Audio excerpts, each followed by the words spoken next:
What if the most uncomfortable truth in this story isn't about royalty, fame, or money at all, but about a woman slowly realizing she no longer existed in the room? That's the question that refuses to go away once you hear it. Not shouted, not dramatic, just sitting there, heavy, unanswered. Because for years, the public story was neat, inspirational even, a single mother, quiet strength, yoga, calm, grace under pressure.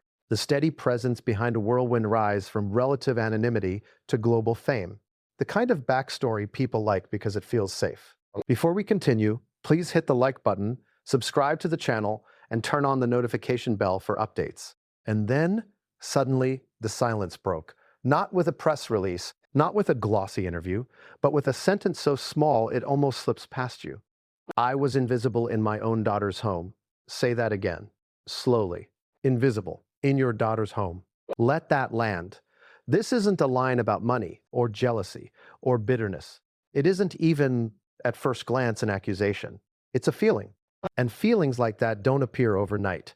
They build, quietly, over years. Through glances that linger a second too long, through conversations that happen around you, not with you, through help that's expected but no longer acknowledged. And that's why this story matters now. Because when the person who has said the least finally says something, it tends to matter more than when the loudest voices speak again. For most of the world, Doria Ragland has always existed on the margins of the frame. Calm smile, neutral outfits, a reassuring presence at major moments. Wedding, birth announcements, carefully selected appearances. She never overstepped, never overshadowed, never contradicted the narrative. She was safe. And that's precisely why what she's now alleged to have said has caused such a sharp reaction. Because if the quiet one is speaking, people assume something pushed her there. Here's where things get complicated. The public image surrounding Meghan Markle and Prince Harry has always leaned heavily on themes of empathy, trauma, and emotional awareness, boundaries, healing, standing up against mistreatment, speaking your truth. So what happens when someone close to them suggests, even indirectly, that those same values didn't apply behind closed doors? What happens when the language used mirrors the very accusations they've made against others? That's the contradiction people can't stop circling. And maybe you're already asking yourself, why now? Why didn't this come out earlier, when tensions were louder, interviews more frequent, documentaries rolling out one after another? That question is part of the story. Because silence isn't always fear. Sometimes it's loyalty. Sometimes it's strategy. And sometimes, especially for a mother, it's protection. Protection of a child who is already under siege. Protection of grandchildren who didn't ask for any of this. Protection of a family narrative that once cracked can never fully be repaired. But silence has a cost. And according to those familiar with the situation, that cost had been accumulating for a long time. Behind the scenes, the dynamic had changed. Not dramatically, not explosively, just enough to be felt. A home that once felt shared began to feel managed. Requests replaced conversations. Expectations replaced gratitude. Presence replaced by usefulness. And usefulness, when it goes unacknowledged, starts to feel a lot like servitude. That's the word that triggered the backlash. Treated like a servant. Strong language, loaded language. Language that immediately split public opinion down the middle. Some dismissed it outright. Unthinkable, they said. Impossible. Why would a daughter, one who speaks so passionately about empowerment and maternal bonds, treat her own mother that way? Others paused. Because emotional servitude doesn't look like someone handing you a uniform or barking orders. It looks like always being on call, always being needed, but never being centered.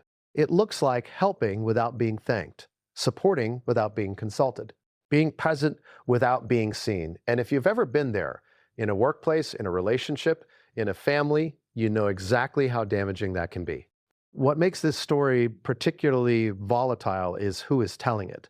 Not a former employee, not a disgruntled acquaintance, not an anonymous source, a mother, a woman who was there before the fame, before the palace, before the global scrutiny, a woman who knew her daughter when no one else was watching. That's why people are listening, even when they don't want to. And make no mistake, there is resistance. Because this story doesn't fit neatly into the existing boxes. It complicates narratives that many have already emotionally invested in. Heroes and villains, oppressors and victims, good intentions and bad systems. This story suggests something more uncomfortable.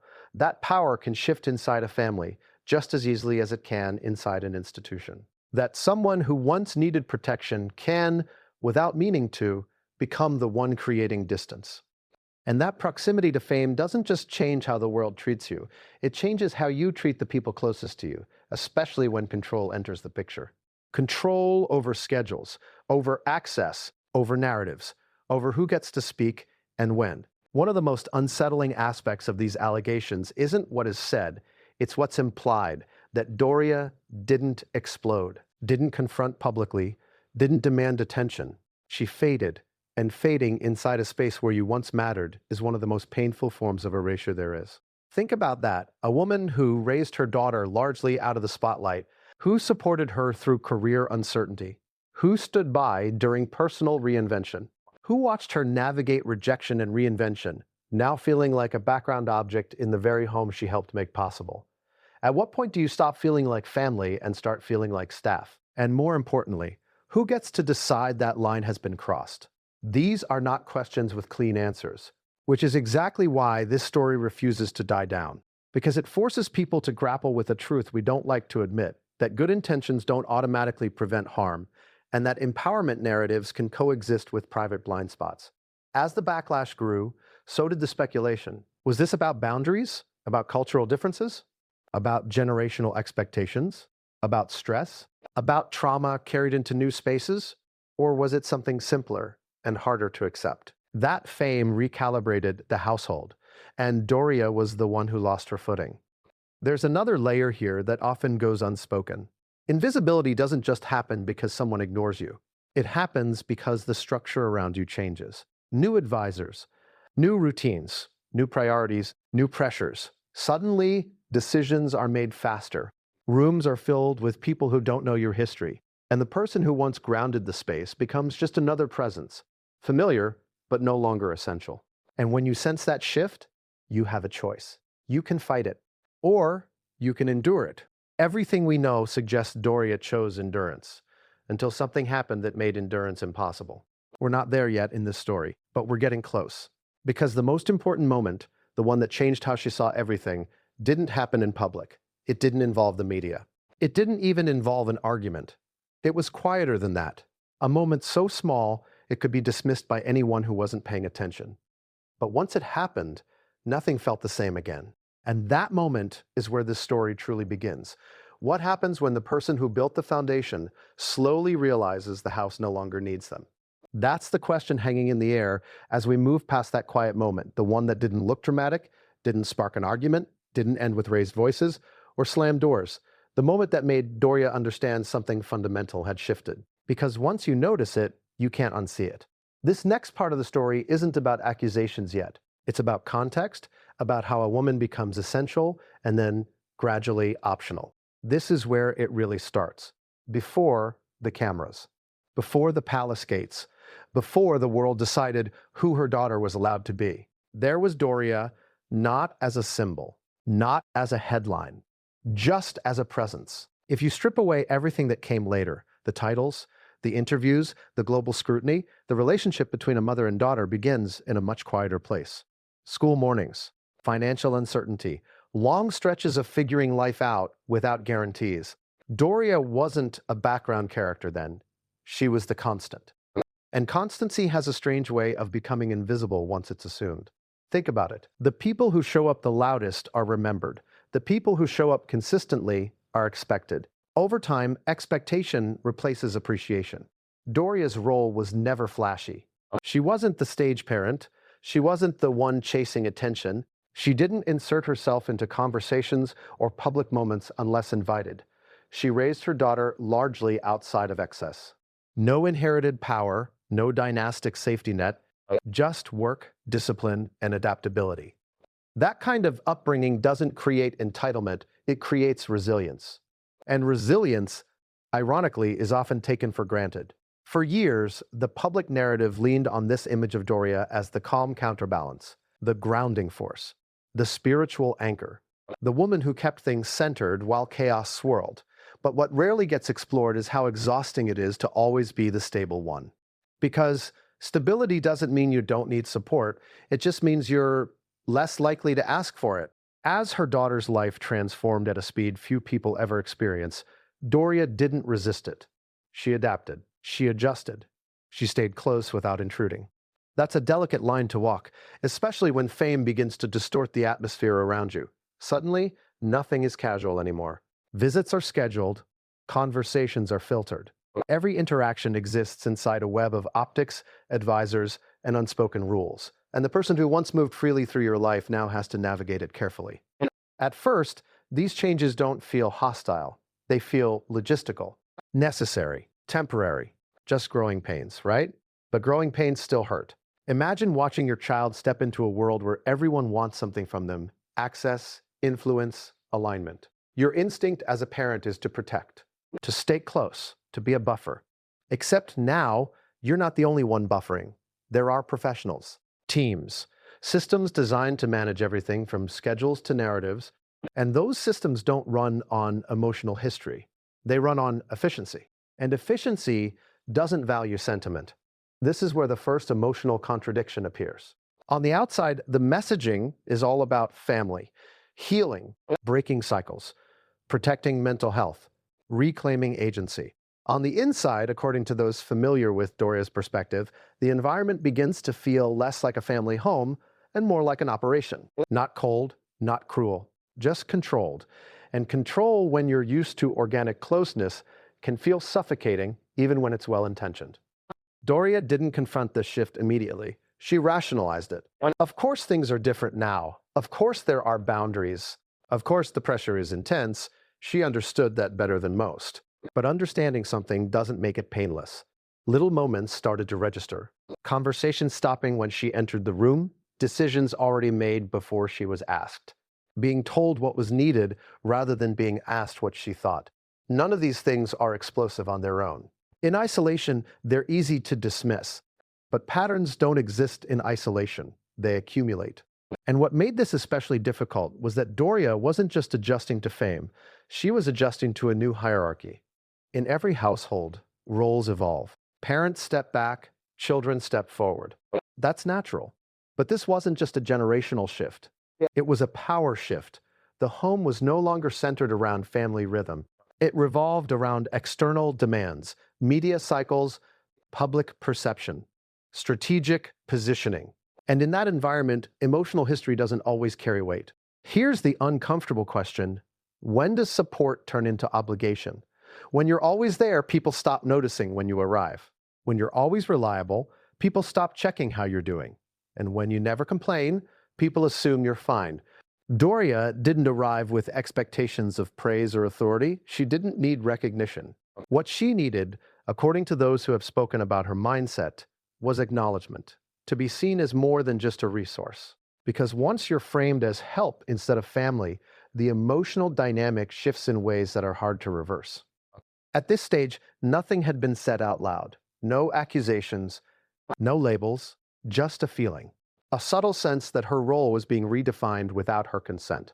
And that's one of the most destabilizing experiences there is, when your place in someone's life changes, and you're the last to be informed. She noticed how often gratitude was implied rather than expressed, how presence was assumed rather than welcomed, how requests came with urgency but not warmth. And again, these weren't dramatic moments. They were quiet ones, which is why they were so dangerous. Because quiet erosion doesn't trigger alarm bells. It just wears you down. Some people would have pushed back early, set boundaries, demanded clarity. Doria didn't. Not because she lacked a voice, but because she didn't want to become another source of pressure in an already volatile world. So she adjusted herself instead. She became smaller, quieter, more careful. And if you've ever done that in a relationship, you know what comes next. You start measuring your worth by your usefulness. You start asking, not am I wanted, but am I needed? And that's a lonely place to be, especially in your own child's home. What's striking is how long she maintained this internal negotiation without complaint. Years, according to those who understand the timeline, years of watching her daughter advocate publicly for compassion while privately navigating a household that felt increasingly transactional. That contradiction is what unsettles people now, not because it proves intent, but because it suggests blind spots. And blind spots are harder to confront than outright wrongdoing. The tension didn't explode here. It tightened, and the tighter it became, the more Doria withdrew emotionally, not physically. She was still present, still supportive, still reliable, but something essential had shifted. She stopped expecting to be included. And when you stop expecting inclusion, invisibility becomes the default. The story at this stage isn't about betrayal yet, it's about dissonance between who someone believes they are and how someone close to them feels treated. And dissonance doesn't stay contained forever. It demands resolution.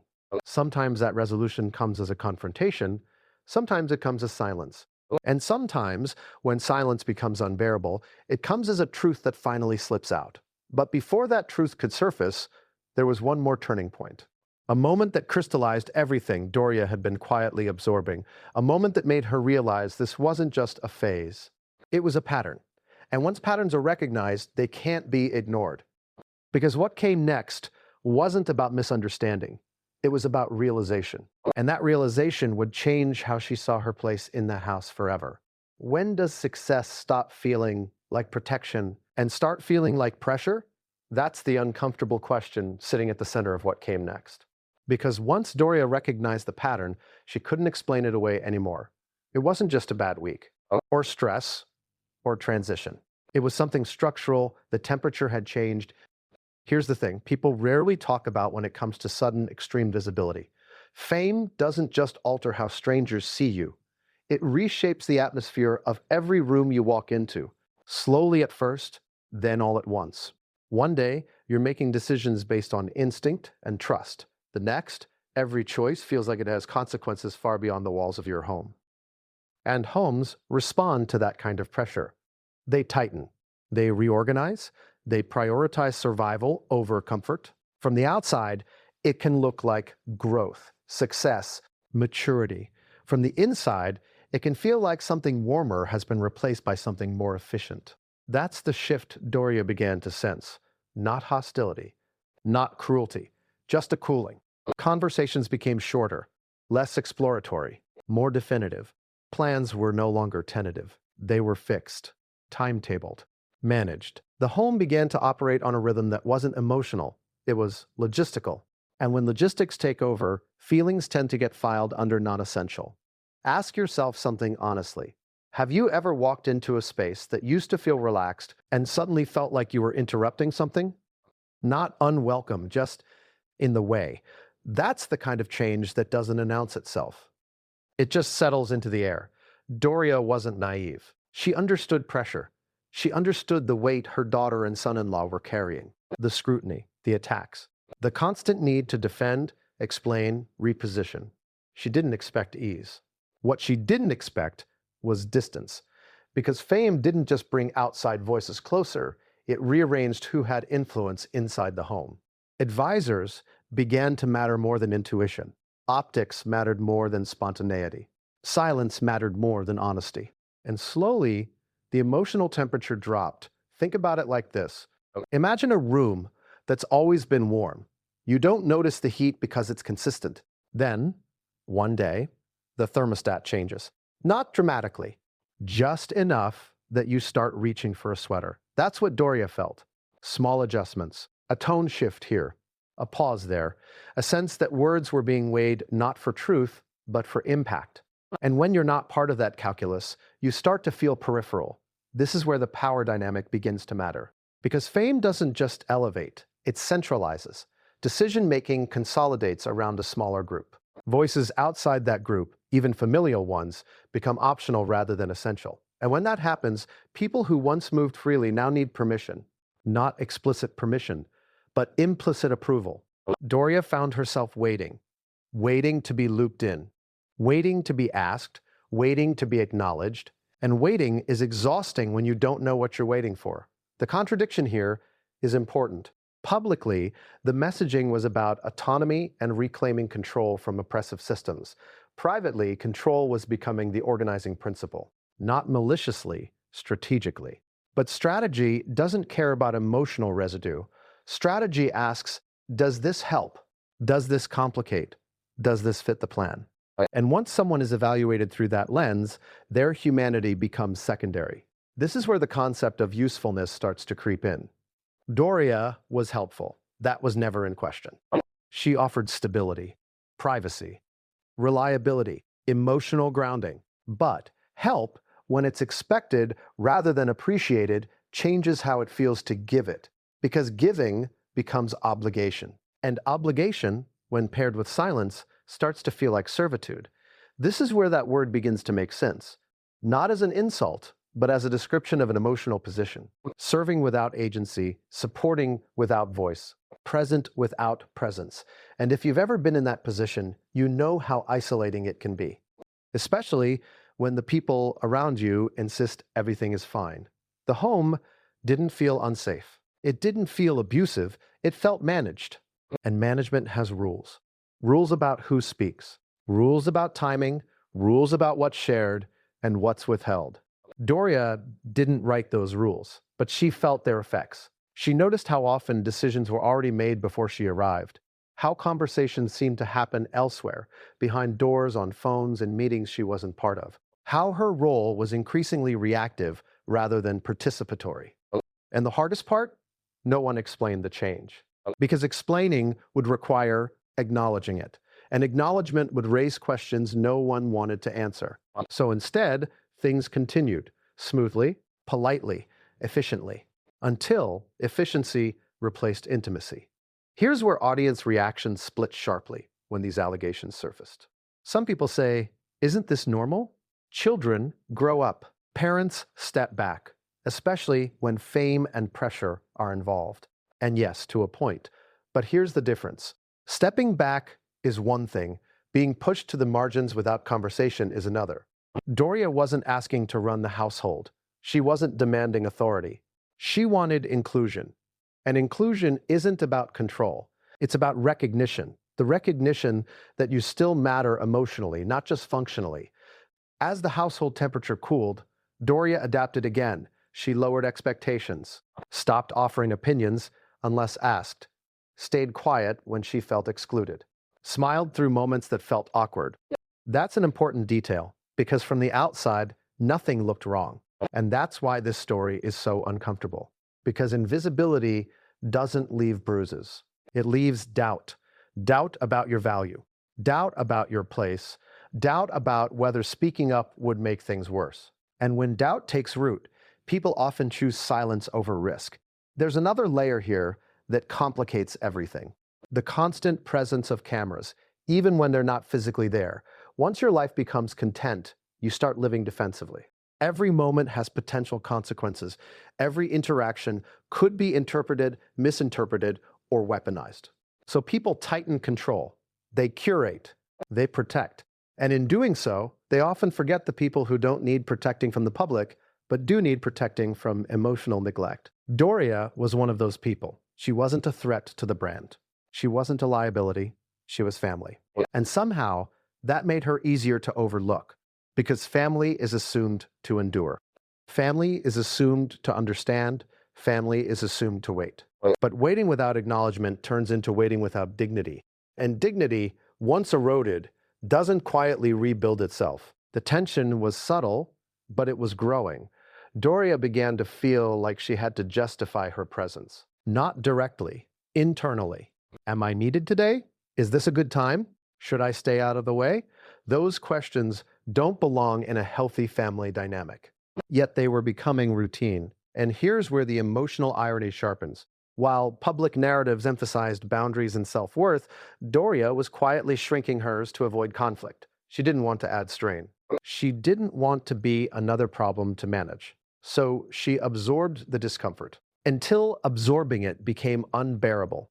Because there's a limit to how much emotional cooling a relationship can withstand before it cracks. And cracks don't always announce themselves with noise. Sometimes they appear in a moment so ordinary, it's almost cruel. A moment where you realize, without argument, without drama, that you no longer have a voice in a place you once belonged. That moment was coming, and when it arrived, it would redefine everything Doria thought she understood about her role, her value, and her relationship with her daughter. Because once that realization hit, the question was no longer whether things had changed, It was whether they could ever go back. And the next moment would make that answer painfully clear. What does it actually mean to disappear without ever leaving the room? That's the question that defines what happened next. Because invisibility isn't sudden. It doesn't announce itself. It doesn't even feel real at first. It creeps in through ordinary moments, moments so small you almost feel ridiculous noticing them. Almost. The phrase didn't come out as an accusation. That's important. According to those familiar with how Doria framed it, it wasn't said with anger, it wasn't theatrical, it was matter of fact, almost observational, which somehow made it worse. Invisible. Not ignored, not excluded. Invisible. That word suggests something deeper than conflict. It suggests erasure. And erasure doesn't happen because someone yells at you. It happens because people stop looking for you. Think about the difference. When someone argues with you, at least they're acknowledging your presence. When someone dismisses you outright, you still exist as a problem to be dealt with. But when you're invisible, you're not even part of the equation. Doria didn't wake up one day and decide she felt invisible. This wasn't a single incident she could point to and say, that's it. That's where everything changed. It was cumulative. It was the slow realization that her presence no longer altered the flow of the household. She could enter a room and conversations wouldn't pause, not because they trusted her, but because she wasn't factored in. She could offer help and receive instructions instead of gratitude. She could sit quietly and notice that decisions affecting the household had already been made somewhere else. And perhaps the most telling part, no one seemed to notice that she noticed. That's what invisibility really feels like. There's a moment many people experience in workplaces, families, or long relationships where they realize their absence would change nothing, that the system would continue exactly as before. That realization doesn't scream, it sinks. For Doria, that sinking feeling reportedly intensified as routines became more rigid, schedules tightened, access narrowed. The household began to function like a controlled environment rather than a shared one. And when environments become controlled, people who don't control them become peripheral. Here's where the emotional contradiction sharpens. Publicly, the household was associated with empathy, with sensitivity to emotional harm, with awareness of trauma and marginalization. Privately, Doria felt marginalized, not through cruelty, but through omission. And omission is harder to challenge than aggression. Because how do you confront what wasn't said? How do you argue against a silence? You can't point to it, you can only feel it. She began to notice how often her role was reduced to utility, needed for support, but not for perspective, needed for presence, but not for participation, needed, but not included. And that distinction matters. Being needed without being included turns love into labor. It turns care into function. And when care becomes function, the emotional bond begins to fray. This is where the allegation about being treated like a servant gains its emotional context, not as a literal job description. As a relational position, think about what separates a family member from hired help. It's not the tasks, it's agency. It's voice, it's the assumption that you belong, even when you're not actively contributing something measurable. Doria felt that assumption slipping away. The household didn't ask how she was feeling. It asked what was needed. And when you're always asked what you can do but never how you are, the message becomes clear, even if no one intends to send it. Some defenders argue that this is simply the cost of proximity to intense public pressure, that everyone around high-profile figures must accept a degree of emotional distance. And that's true, to a point. But here's the difference. Distance can coexist with respect. Invisibility cannot. Doria didn't feel pushed out dramatically. She felt faded out gradually, like a photograph left too long in the sun. Still there, just harder to see. One source familiar with the situation described it this way. She stopped being someone whose presence changed the room and became someone whose presence was accounted for. Accounted for. That word says everything. You account for objects, schedules, logistics. You don't account for people you're emotionally attuned to. You engage with them.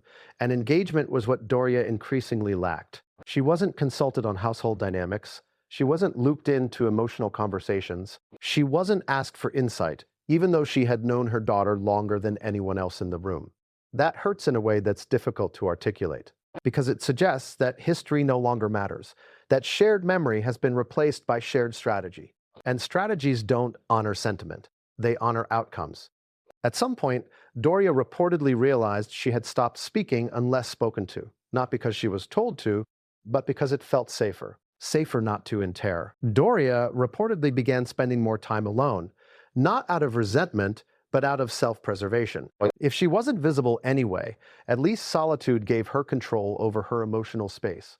And that's the tragedy of invisibility. It doesn't make you angry at first, it makes you disappear. The moment that crystallized this feeling didn't involve raised voices or harsh words. It was smaller. A conversation she wasn't included in. A decision she learned about after the fact. A shift in tone that made it clear her opinion wasn't needed. And in that moment, something clicked. Not emotionally, cognitively. She realized this wasn't temporary. It wasn't stress. It wasn't miscommunication. It was a redefinition of her role. From mother to peripheral support, from family to function. And once that realization sets in, it's almost impossible to undo, because you can't unknow what you now see. At this point, Doria still hadn't spoken up, still hadn't confronted anyone, still hadn't labeled what she was experiencing. But internally, the ground had shifted. She stopped expecting to be acknowledged. And when expectation disappears, resignation takes its place. That resignation is what people often mistake for acceptance. But acceptance implies peace. This was not peace. It was endurance. And endurance has limits.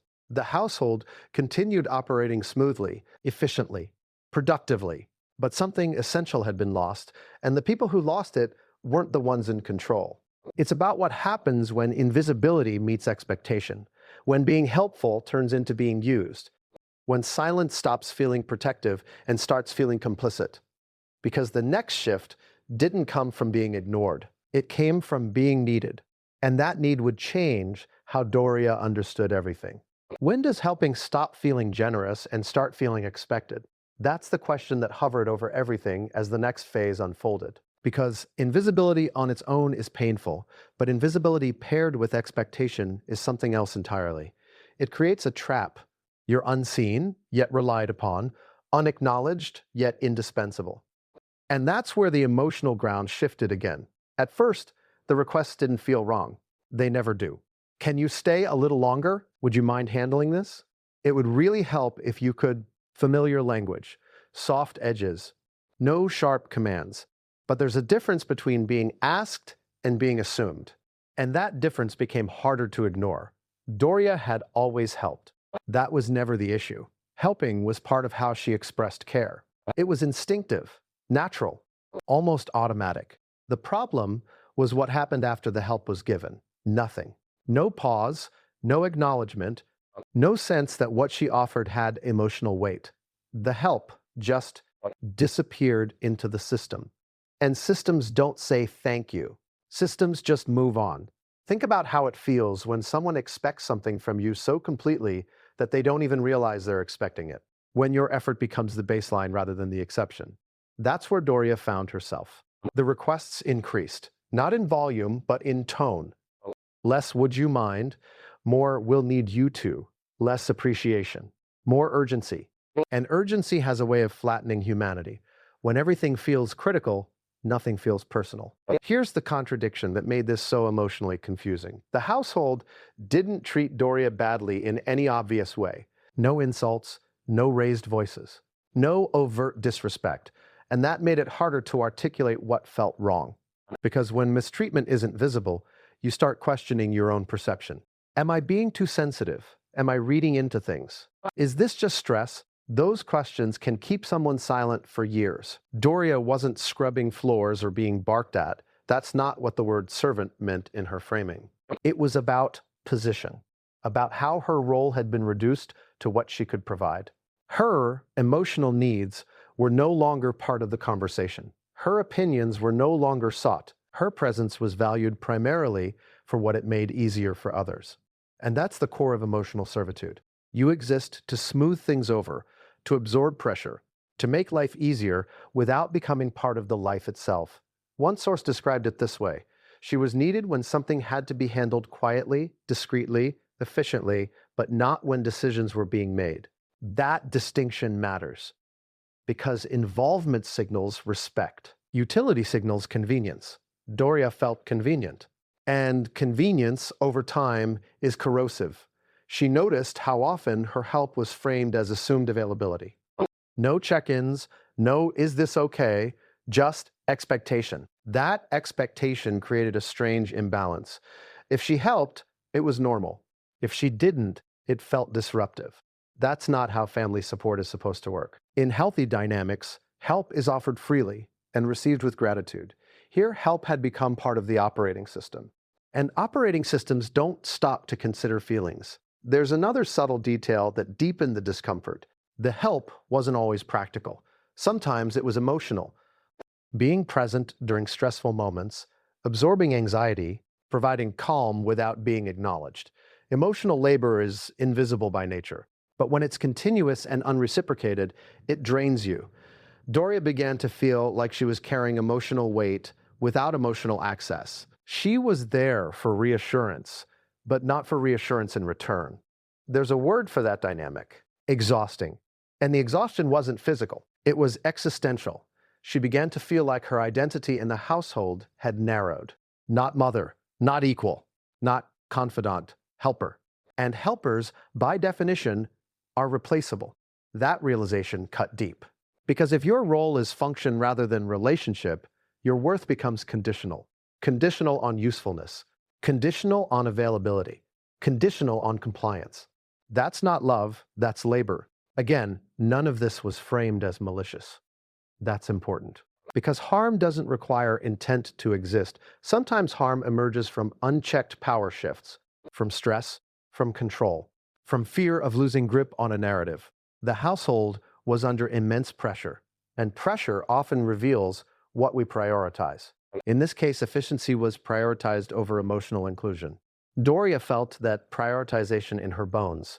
She began to anticipate needs before they were expressed, not out of generosity, but out of survival. Because being proactive was safer than being in the way.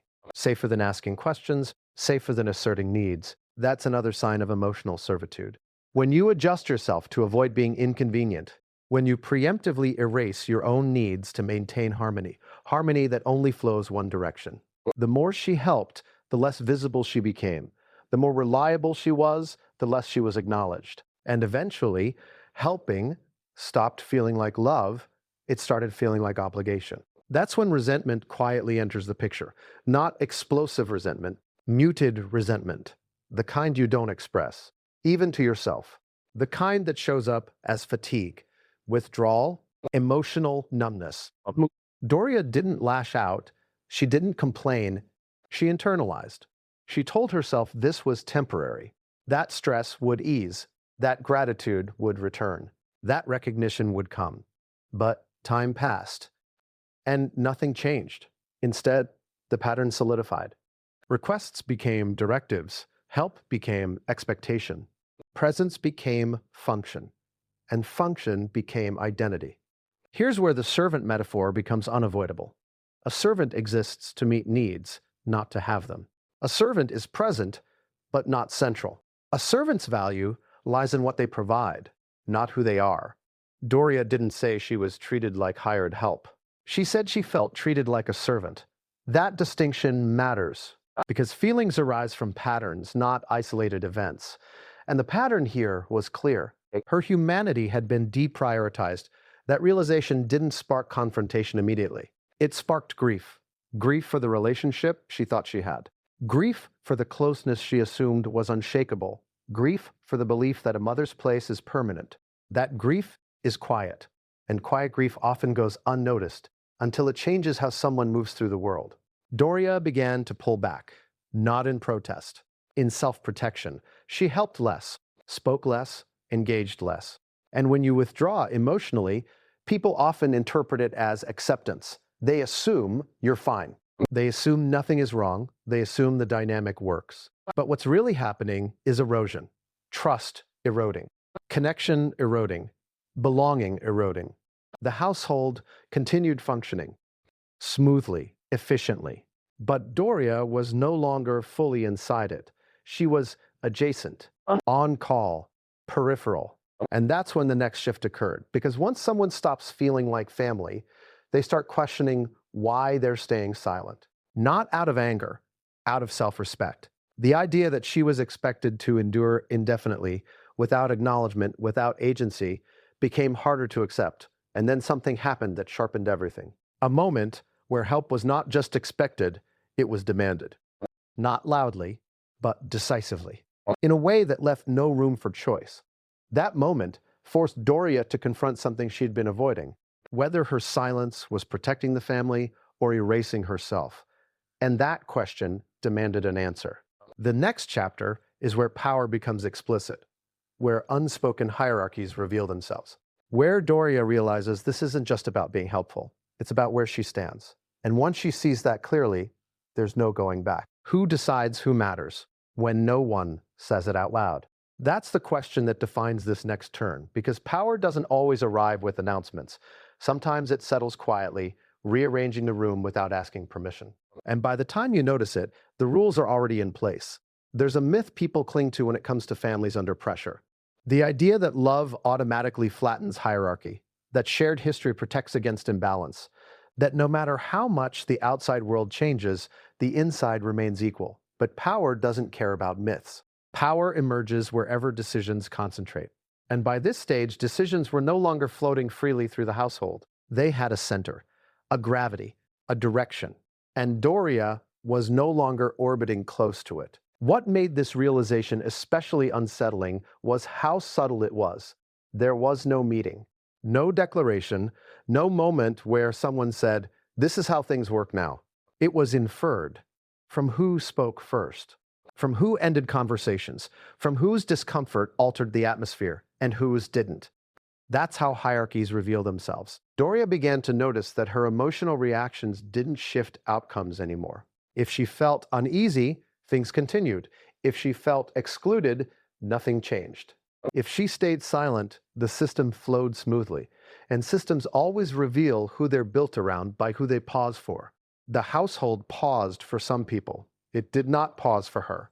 That realization hit hard because it reframed everything that came before it. The invisibility, the expectation, the emotional servitude. They weren't random, they were symptoms of a hierarchy she wasn't part of. And here's the most uncomfortable truth in all of this. The hierarchy wasn't necessarily intentional. It was practical. In high-pressure environments, authority consolidates around those perceived as essential to the mission. Everyone else becomes support. Not because they're less loved, because they're less critical. That's how organizations work. But families aren't supposed to operate like organizations, yet this one increasingly did. The center of gravity had shifted.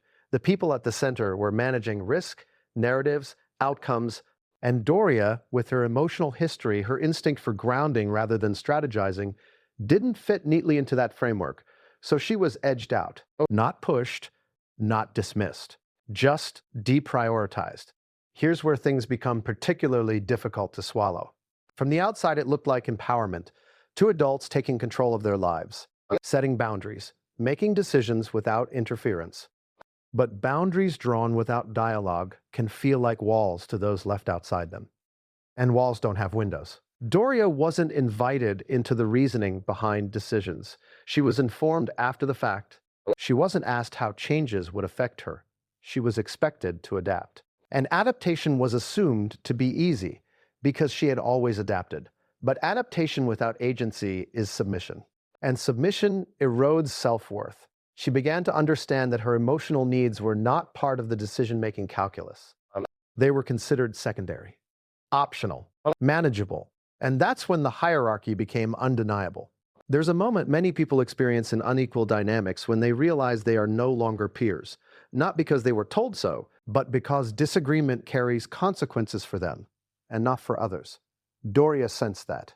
If she raised concerns, the atmosphere tightened. If she questioned decisions, conversations shortened. If she expressed discomfort, it was interpreted as friction, not feedback. That's a key sign of power imbalance. Feedback from those below the center is seen as disruption. Feedback from those at the center is seen as leadership. Doria wasn't seen as a leader anymore. She was seen as a variable, and variables are managed. That shift hurt more than any single request or omission.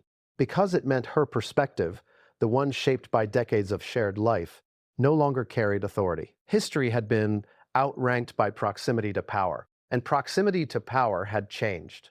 Another layer complicated this even further: the presence of an us versus them mentality. External pressure often strengthens internal bonds, but it can also narrow them. When a couple feels under siege, they tend to close ranks. That's natural. But when the circle tightens too much, even loved ones get pushed out. Doria felt that closing circle. She wasn't inside the inner ring anymore. And the inner ring is where trust concentrates. Outside the ring, information flows one way. Inside the ring, it circulates. That distinction is everything. She noticed how often conversations stopped when she entered the room, not out of secrecy, but out of efficiency. They would catch her up later, summarize, translate, and translation always strips nuance. You don't feel included when you're briefed, you feel managed. That's when the realization became impossible to ignore. This wasn't about personality clashes. It wasn't about stress. It wasn't about miscommunication. It was about rank, unspoken, undeclared, but real. And here's the contradiction that unsettled people most when this part of the story began to surface. Public narratives emphasized equality, collaboration, emotional intelligence. Private dynamics reflected hierarchy, control, consolidation. Those two things can coexist, but not without tension. Doria was living inside that tension. And tension without release becomes pressure. Pressure without acknowledgement becomes resentment. Resentment without expression becomes withdrawal. She didn't want power. That's the part critics often miss. She wasn't asking to be in charge. She wanted respect. And respect isn't about control. It's about consideration. Being asked, not informed. Being consulted, not updated. Being trusted, not managed. Those things were missing. And when respect disappears, even love begins to feel conditional. Conditional on silence. Conditional on compliance. Conditional on usefulness. Doria felt that condition tightening. She began to sense that harmony depended on her not challenging the structure. That peace required her to stay in her lane, and that lane kept narrowing. She noticed how often her instincts were overridden, how quickly her concerns were dismissed as unnecessary, how rarely her emotional perspective influenced outcomes. That's when she realized something deeply unsettling. Her presence was no longer shaping the environment, it was being absorbed by it. And absorption is a form of erasure. This is where people often ask, why didn't she say something? Why didn't she assert herself? Why didn't she demand clarity?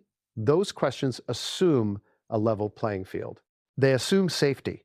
They assume that speaking up wouldn't cost her what little connection remained. But when you're positioned outside the center, speaking up feels risky because you don't know how your voice will be received. You don't know whether disagreement will be framed as concern or betrayal.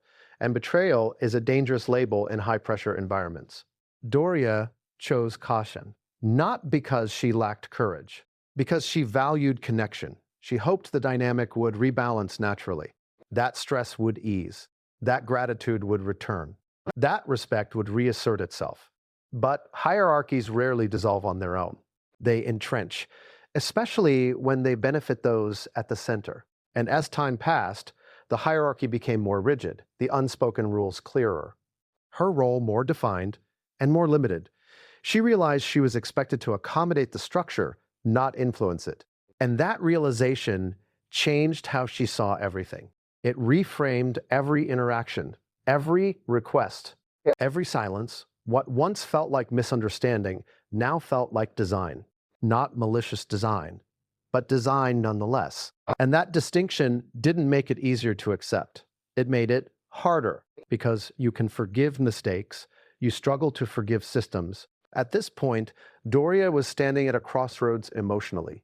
Continue absorbing, or acknowledge what was happening, continue protecting the family narrative, or protect herself. She didn't make a decision immediately. But the awareness had settled. The hierarchy was real. Her place in it was clear. And once you see where you stand, you can't pretend otherwise. The next shift wouldn't come from another request or another silence.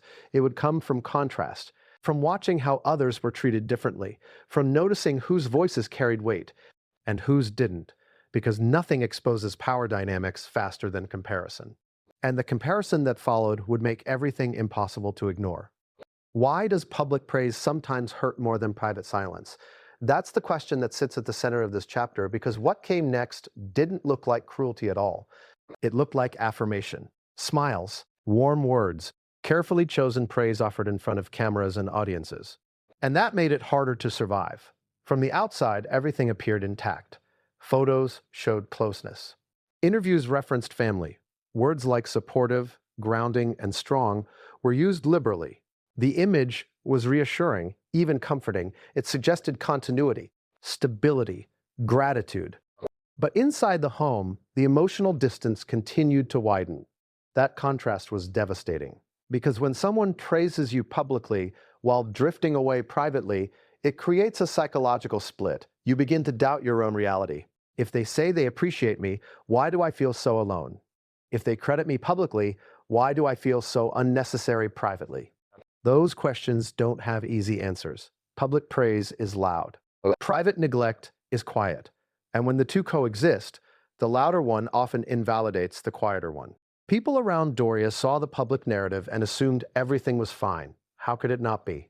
She was mentioned, acknowledged, praised, but praise without proximity is hollow. It doesn't feed connection, it feeds perception. And perception was being carefully managed.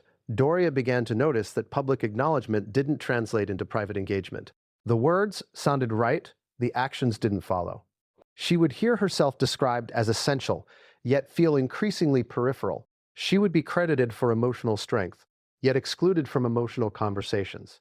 She would be framed as grounding, yet rarely consulted when grounding was needed. That contradiction created a deep sense of disorientation, because humans don't live in press statements. They live in kitchens, living rooms, hallways, silences, and the silences were growing.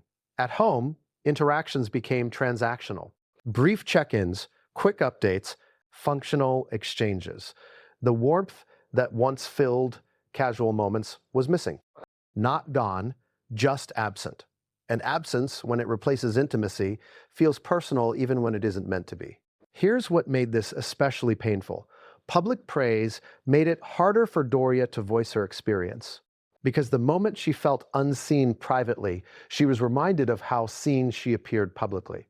That gap created shame. Shame for feeling hurt when others believed she was honored. Shame for questioning dynamics that looked positive on the surface. Shame for wanting more than acknowledgement.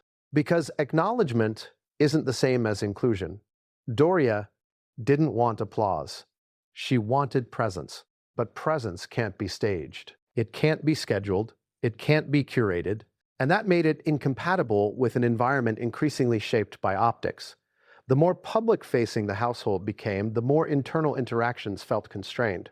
Conversations were careful, emotions were contained, everything felt monitored, and monitoring kills spontaneity. You stop speaking freely when you're not sure how your words will land. You stop sharing when you sense your feelings might complicate things. Doria felt that hesitation growing in herself. She wasn't silenced by force, she silenced herself to avoid disruption. And that self-silencing was reinforced every time public praise replaced private closeness. Because if the narrative says everything is fine, then expressing discomfort feels like betrayal. Betrayal of the image, betrayal of the cause, betrayal of the family story. That's an enormous burden to place on someone, especially a mother. Doria had always believed that honesty and closeness were inseparable. But now, honesty felt risky, because honesty might fracture the narrative that everyone else seemed invested in maintaining, so she swallowed it. She smiled when referenced publicly. She nodded when praised. She accepted the words, even as they failed to fill the emotional gap, and the gap widened. One of the most painful aspects of this phase was how isolating it became. People outside the home assumed she was cherished. People inside the home assumed she understood the pressures. And in between those assumptions, Doria stood alone. There's a unique loneliness that comes from being admired at a distance and neglected up close. It makes you feel ungrateful for wanting more. It makes you question your own needs. It makes you doubt whether you deserve closeness at all. She began to wonder if expecting emotional inclusion was unrealistic, if wanting warmth was selfish, if silence was simply the price of proximity to power. Those are heavy questions, and they don't arise in healthy dynamics. The public praise also created another problem. It froze her role in time. She was praised for who she had been, not engaged as who she was becoming. People evolve. Needs change. Relationships require recalibration. But when someone's role is idealized publicly, it becomes harder for them to renegotiate it privately. Doria felt locked into a version of herself that existed for others' comfort. The calm one, the supportive one, the uncomplaining one. And once that identity is established, deviating from it feels like failure. She felt pressured to live up to the praise, even when the praise felt disconnected from her reality. That pressure deepened her withdrawal. She didn't want to appear ungrateful.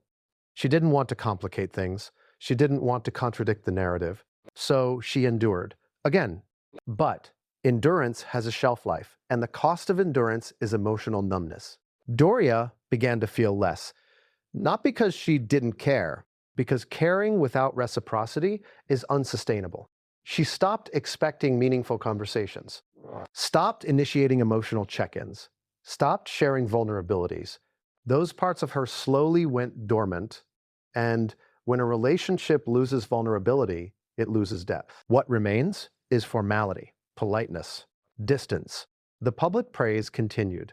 The private distance solidified, and that combination was quietly devastating. There's another layer here that's easy to overlook. Public praise can sometimes function as a substitute for private accountability. If someone is praised openly, it creates the impression that the relationship is healthy. And healthy relationships don't require examination. So no one looks closer, no one asks questions, no one checks in. The praise becomes a shield that protects the image but isolates the person behind it. Doria didn't want to be shielded.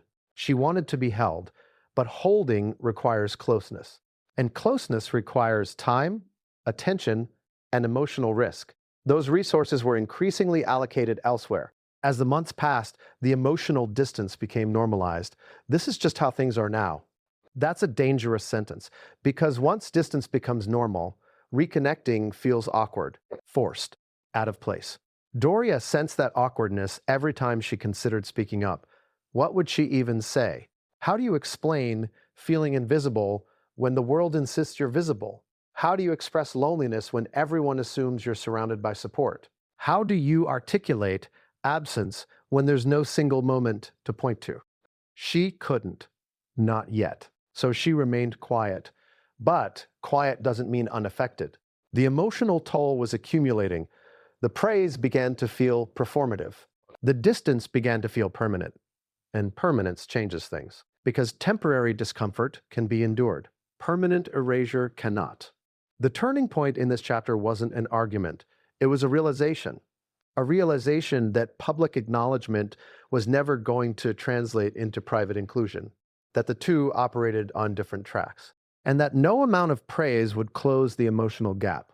Once she understood that, something shifted inside her. Not anger, clarity. Clarity that she couldn't wait for the dynamic to correct itself. Clarity that silence wasn't protecting the relationship, it was preserving the imbalance. Clarity that if she continued shrinking herself, she would disappear entirely. That clarity didn't immediately lead to action, but it changed how she interpreted everything. Public praise no longer reassured her. It unsettled her, because it highlighted the absence behind it. An absence, once recognized, becomes impossible to ignore. The next phase wasn't about confrontation yet. It was about fracture, about the moment when emotional distance crosses an invisible line, the moment when endurance gives way to breaking. And that moment was closer than anyone realized, because something was about to happen that would strip away the remaining illusions, something that would make it impossible for Doria to continue pretending that public words compensated for private absence, something that would force her to acknowledge fully how far things had drifted. And when that moment arrived, it wouldn't be loud. It would be devastating in its simplicity. What finally breaks a person who has learned how to endure? That's the question that carries us forward, because endurance doesn't collapse all at once. It thins, it stretches, it compromises. And then one day, it reaches a point where it can no longer pretend to be strength. Chapter 7, The Breaking Point. The breaking point wasn't dramatic. That's what surprises people when they hear about it. No shouting, no slammed doors, no ultimatum. It was quieter than all of that, and that's why it worked. By this point, Doria had already adjusted her expectations downward so many times that she barely recognized them anymore. She had learned how to exist without being central, how to help without being thanked, how to listen without being included. She had told herself this was temporary. She had told herself pressure distorts behavior. She had told herself that love doesn't always look the way you expect it to. But even the most patient people have a limit. The breaking point arrived disguised as an ordinary moment, a logistical moment. A moment that on the surface was about scheduling and planning. Nothing emotional, nothing personal, except it was deeply personal. Because it revealed, unmistakably, where she stood. According to those familiar with how Doria experienced it, the moment came when a significant decision was made that directly affected her presence, her time, and her role. And she found out about it after it was already settled. Not consulted, not asked. Informed, casually. As if her adjustment was assumed. As if her availability was.